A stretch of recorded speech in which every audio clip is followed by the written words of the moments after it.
Boa tarde. Todos estão com aparência assim um pouco triste. O que foi? A despedida foi dolorosa, não? Muito bem, bem-vindo à nossa segunda parte do seminário do Éden ao Fast Food. Essa manhã eu mencionei, se nós quisermos fazer uma reforma na nossa saúde, qual o primeiro passo que nós deveríamos tomar? Parar de comer? Reduzir a ingestão de alimentos ou a ingestão de quê? De calorias, principalmente as calorias vazias. Agora, é interessante que esse é o passo mais importante e também é o passo mais o quê? Mais difícil. Não é verdade? Nós temos uma tendência genética à glutonaria. Já está no nosso gene. Por exemplo, quando Satanás foi tentar nossos primeiros pais, qual foi a estratégia que ele utilizou? O apetite, na verdade? E desde então, na raça humana tem tido essa tendência a condescender com o apetite. E é interessante que, no livro Desejado de Todas as Nações, no capítulo que fala sobre a tentação no deserto, o Espírito de Profecia menciona o seguinte: a primeira tentação foi o alimento. 4.000 anos depois da criação, Jesus estava novamente de frente com Satanás no deserto da Judéia. E qual foi a primeira tentação apresentada pelo diabo a Jesus? O alimento. Quantos dias Jesus estava sem comer e sem tomar água? 40 dias. 40 dias? E 40 noites. Por que a Bíblia menciona 40 dias e 40 noites? Porque os árabes, durante o Ramadã, eles também jejuam 40 dias.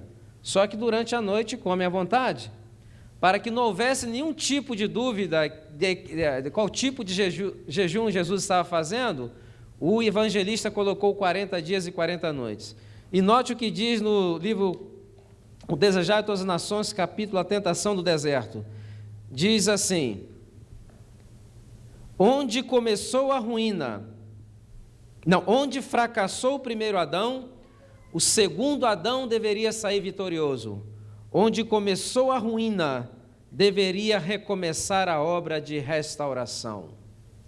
Então, quando nós falamos em mensagem de saúde, como estamos falando em reforma alimentar, a ênfase não é somente a saúde física, tem uma relação direta também com que tipo de saúde? Com a nossa saúde espiritual e com a nossa relação com quem? Nossa relação com Deus. Qual é a única maneira pela qual Deus se comunica com os seres humanos? O Espírito Santo nos fala através de quê? Da consciência, dos receptores dos neurônios. Se o nosso cérebro não está em condições de receber o quê? De receber essas mensagens, nós ficamos cada vez mais o quê? Mais insensíveis e não entendemos. E ela ainda menciona algo como advertência até para nós como líderes de igreja. Ela diz o seguinte: que os líderes de igrejas, em condescender com apetite, muitas das vezes se reúnem para tomar uma decisão importante com relação à direção da obra. E por terem suas mentes tão embotadas pelo excesso de comer, muitas vezes dizem sim quando deveriam dizer não, e dizem não quando deveriam dizer sim. E as decisões que são tomadas nem sempre ajudam o quê? O avanço da obra. Porque nos está faltando o que nós chamamos de discernimento espiritual.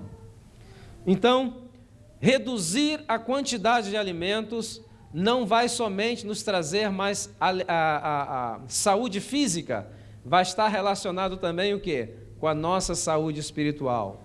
Por exemplo, muitas das vezes no sábado pela manhã, come-se tanto que quando chega na igreja, enquanto que as verdades estão sendo ditas do púlpito, verdades que têm consequências eternas, muitas das vezes pela maneira como nós estamos alimentando, nós estamos fazendo o quê?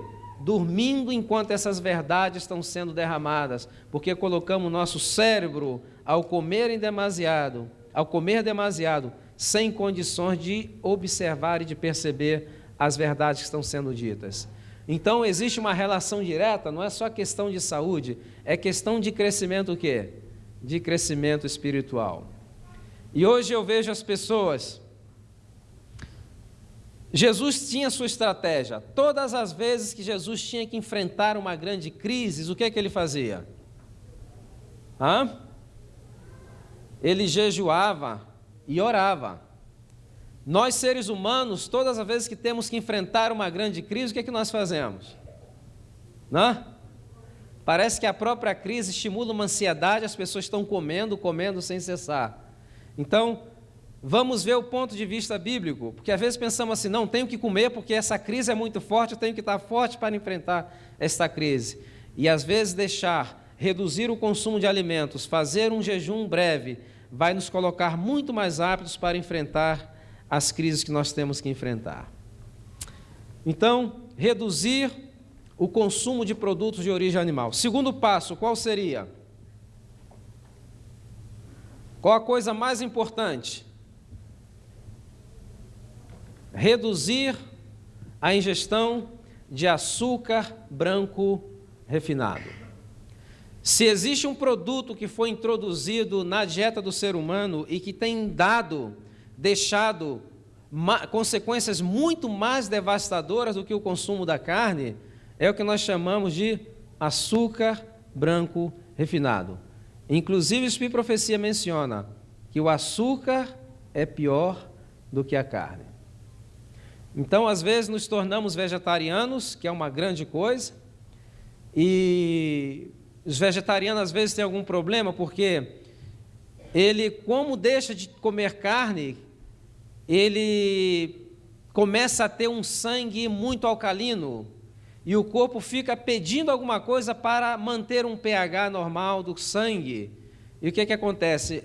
A maior fonte de ácido estão nos produtos de origem animal. Mas como ele não come carne, o que ele começa a indulgir? Indulgir em quê? Açúcar e massas. Então, todo vegetariano tem uma tendência muito grande pelos doces e pelas massas, porque o seu corpo pede. Então, o vegetariano, ele tem que estar com a sua alimentação equilibrada. Se ele deixou de comer carne, ele tem que substituir por produtos que vão produzir nitrogênio para que o pH do seu sangue possa estar equilibrado. E quais são esses produtos? São os feijões em variedades e também as nozes. Se não comemos feijões e variedades e nozes, nós vamos ter a tendência de indulgir principalmente nos doces e nas massas. Agora, o açúcar branco refinado tem deixado, ao longo da história, poderia passar aqui 3 dias só falando do aspecto do açúcar branco refinado. Mas temos apenas alguns minutos, vamos tentar resumir. Para que vocês tenham uma ideia do impacto que tem o consumo de açúcar em excesso em um país, em uma nação, em 1906, aproximadamente 100 anos, foi feita uma pesquisa no mundo, comparando 100 países, e a ideia dessa pesquisa era para descobrir qual era a nação mais saudável do planeta há 100 anos atrás. Sabem vocês quem detinha o primeiro lugar em 1906 como a nação mais saudável do planeta? Estados Unidos da América. Em 1997 fizeram novamente o mesmo estudo, comparando os mesmos países. Sabe que lugar nós ocupamos hoje? Ocupamos o lugar 97º. Agora a pergunta lógica seria: o que aconteceu nesse século? Que nós deixamos de ser, que o país deixou de ser a nação mais saudável do planeta para ocupar quase que o último lugar? E a resposta é muito simples. Em 1906, o consumo de açúcar nos Estados Unidos era apenas 1 libra por pessoa por ano. Em 1997, o consumo de açúcar nos Estados Unidos já alcançava 185 libras por pessoa por ano. E se eu pudesse colocar um gráfico aqui para vocês, vocês poderiam ver claramente que à medida que aumentou o consumo de açúcar, foram aumentando também o quê? As enfermidades, principalmente as enfermidades crônico-degenerativas e as enfermidades cardiovasculares. Agora, por que se comia pouco açúcar em 1906? Será que naquela época as pessoas eram muito conscientes com relação à sua saúde? Não, o açúcar era um produto caro. Somente as classes altas da sociedade é que poderiam se dar ao luxo de consumir os produtos feitos com açúcar, como os doces, guloseimas, tudo isso era um produto caro.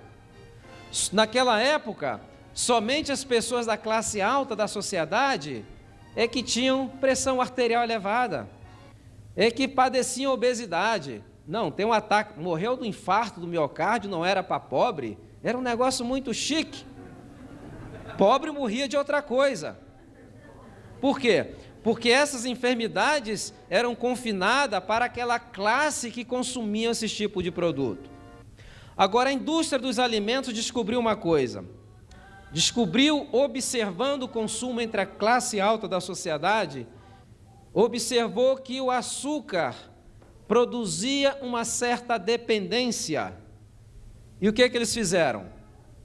Começaram a desenvolver melhores maneiras de produção em massa, os preços caíram e começaram a acrescentar em todos os produtos industrializados o quê? O açúcar. Hoje, se você chega em casa e diz o seguinte, eu vou jogar fora tudo que tem açúcar refinado, você vai ficar com o quê? Só com frutas e verduras se tiver em casa, porque tudo tem açúcar, porque a indústria dos alimentos já sabe que o açúcar provoca uma dependência física. Por exemplo, a empresa maior do mundo, ela se tornou o maior império, a maior corporação do mundo, simplesmente porque ela fez duas coisas. Ela conseguiu colocar numa bebida duas substâncias que provocam dependência, que é o açúcar e a cafeína. E nós temos aqui a Coca-Cola. O açúcar ele provoca uma dependência tão grande na pessoa que tem pessoa que vê uma máquina de Coca-Cola já começa a salivar. E assim também a cafeína. Então, livrar-se do açúcar é como livrar-se de um processo de uma dependência. Existe uma dependência. Agora, por que me faz mal comer o açúcar refinado e não faz mal comer, por exemplo, a cana? Por que será?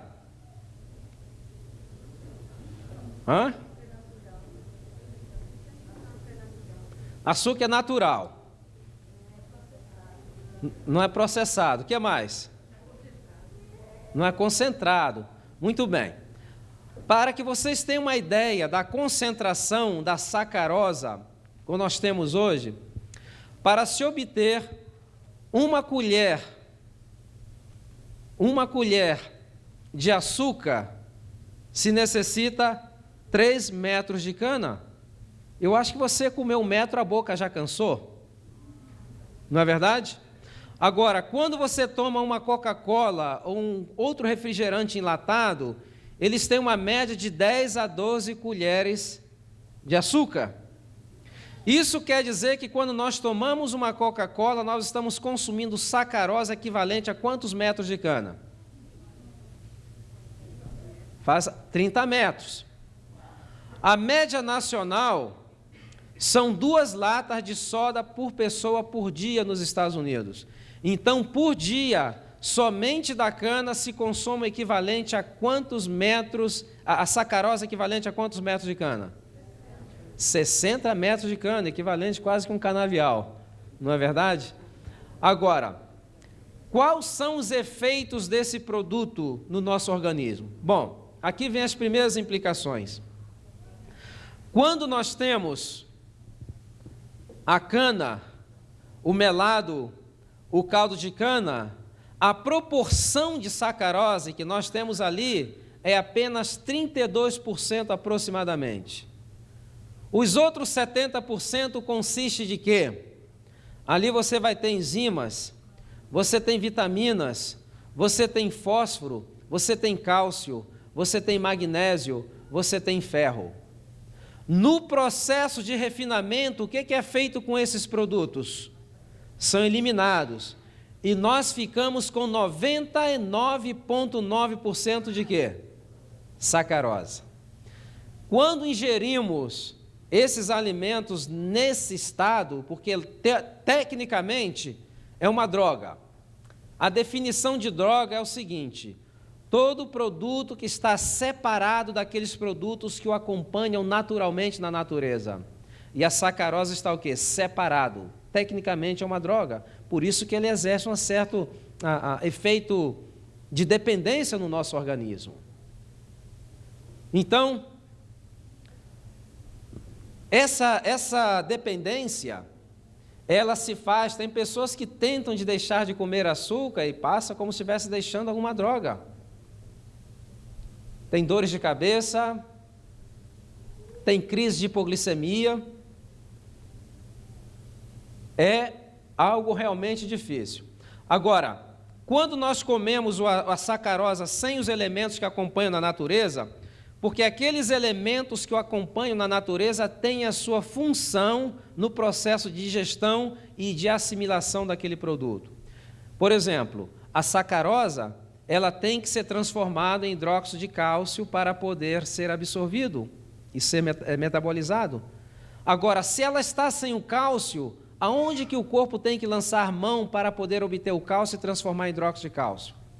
De onde que se lança a mão? Cálcio dos ossos. Por isso que hoje nós vivemos uma epidemia de osteoporoses. Porque não é porque está faltando cálcio na dieta, isso é uma história. Não existe na literatura médica deficiência de cálcio na dieta. A pessoa pode ter uma deficiência de cálcio por problemas de absorção, mas não porque não falte cálcio. O cálcio é abundante, ele é tão importante que ele é abundante. Agora, se consulta com o médico vai, você está com osteoporose. O que ele passa? Ele passa lá, ok, vou passar para você Fosamax, que é um dos mais comuns que se prescreve hoje. Mas é como tentar colocar água numa vasilha que está o quê? Está furada. Está furada. E quem é que está roubando o cálcio? O açúcar está roubando o cálcio dos ossos, porque o está utilizando no processo de absorção e assimilação em transformar a sacarosa em hidróxido de cálcio. Então, se você tem problema de osteoporose, a primeira coisa que deveria fazer é o quê? Reduzir o máximo que você possa o açúcar branco refinado. Ok? Segundo, nossa dieta tem pouquíssimas vitaminas do complexo B. E as pouquíssimas vitaminas do complexo B, o açúcar vai estar o quê? Vai estar roubando. As vitaminas do complexo B são vitaminas que regulam o quê? Sistema nervoso central. Por isso que hoje, o medicamento que mais se prescreve no mundo, como é que se chama? Prozac. Por quê? Porque vivemos uma epidemia de depressão. Tem pessoas que têm crise de depressão, tem pessoas que sofrem de depressão, não sabem a razão da sua depressão, e que se ficasse pelo menos 3 semanas livre de açúcar, ia ter uma verdadeira transformação no seu estado de humor. Um dos problemas do açúcar no organismo é que provoca o quê? Provoca depressão. Então aqui nós vimos 2 implicações do excesso do consumo de açúcar. A terceira está relacionada com as crianças. Nós temos nesse país hoje 9 milhões de crianças que tomam um medicamento chamado Ritalin, porque são considerados o quê? São hiperativos. Mais de 95% dessas crianças não necessitariam esse medicamento se os pais tivessem cuidado de quê? De o açúcar na dieta dessas crianças. O açúcar ele tem um efeito tremendo sobre o nosso organismo, O açúcar ele tem um efeito direto sobre o nosso caráter. Veja que diz, por exemplo, o Speed Profecia, a respeito do açúcar, há mais de 130 anos, diz o seguinte: o livre uso de açúcar em qualquer forma tende a obstruir o organismo e não raro é causa de doenças.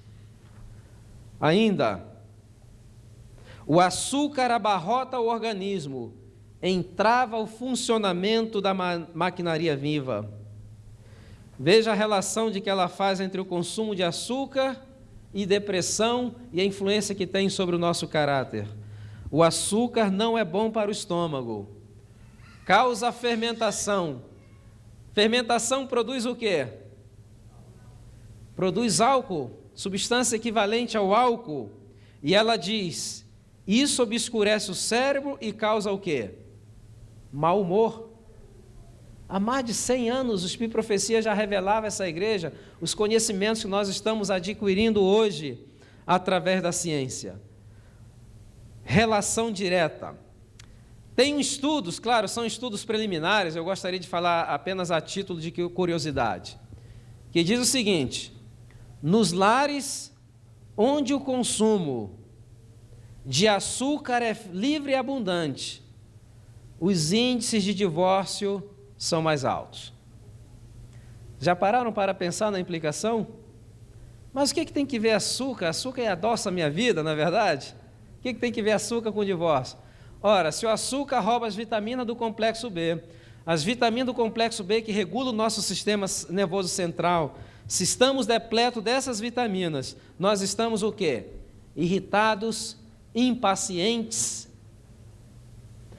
As brigas se fazem mais frequentes e, consequentemente, o quê? Pode ser que exista realmente uma relação entre açúcar e divórcio. E na igreja, que efeito tem o açúcar entre os irmãos da igreja? Eu estava até comentando hoje com o pastor um caso aqui, dois irmãos, uma diaconisa e um diácono discutindo na igreja. E a diaconisa virou para o diácono e falou assim: olha, se eu fosse a sua mulher, eu te dava veneno. Ele falou: se eu fosse seu marido, eu tomava.